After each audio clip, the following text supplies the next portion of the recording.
We say we want emotionally intelligent men. We say we want men who communicate, who know their worth, who don't lean on us for everything, who man up. But the moment he doesn't tolerate your dysfunction, you label him. Let's be honest, that word sassy is just modern day shaming. It's what I call emotional slavery.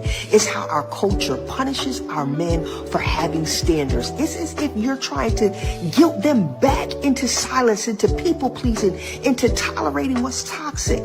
When we use those words, we tear men down for showing self-control. Like, that is just backwards.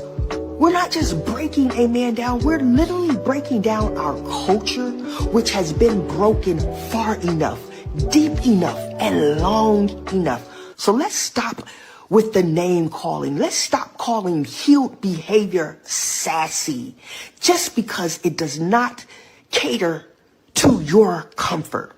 Let's celebrate men who have standards, ladies, who have emotional boundaries, who know when to walk away, and who know how to say, that's not how I'm going to be spoken to. That's not how I'm going to be treated. And if y'all call that sassy, then my message to my brothers, keep being sassy. So I think I like what she said. Actually, I was surprised. I thought it was going to be something crazy to the left, but it was good. Shout out to our producer. I want to go to what Renegade said, because I think that it's a good setup to this conversation. As a man, I was forced to open up, and when I did, I got talked down to. Never again. Chandler Thomas Jr. said it's dangerous to give women your emotional side because women's emotions are all over the place, and so I think when if you think about the landscape of the world we live in today, and social media plays a part of it, but you think about the landscape of the world we live in today, women is crazy. You got to have $1,000 to take me out. I don't do the Cheesecake Factory. You can't do this. You can't do that. We women have exceptional high standard boundaries, and I'm not saying that you shouldn't, but I'm saying know your lane. You know what lane of life you live in to have these types of rules and whatever.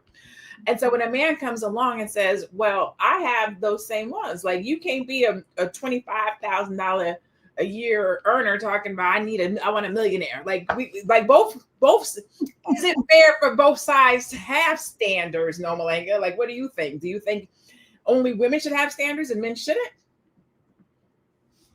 Men should absolutely have standards. And when he has established a safe and committed relationship with a woman, and by that I mean marriage, he should be able to have a soft place to fall on. He should be able to express himself. He should be able to sometimes even be vulnerable or whatever it is. But first of all, he can't do that every day, okay?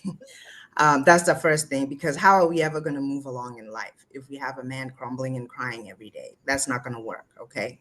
But he should absolutely be able to have standards. I think what we're trying to say here, or let me not speak for anybody else, is the way that we express ourselves is different.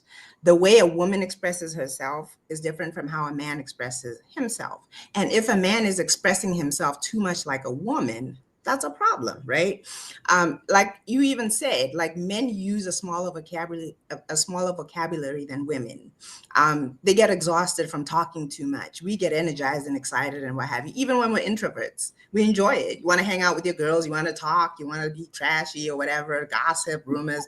That's normal for women. If you see a bunch of chatty Cathy men sitting around gossiping, slapping each other, say, "Hey, that would be disturbing," because again, we cannot be the same. That's what I think we're trying to say. So yeah, if a man behaves too much like a woman, that's a red flag. That is how he ends up getting called sassy.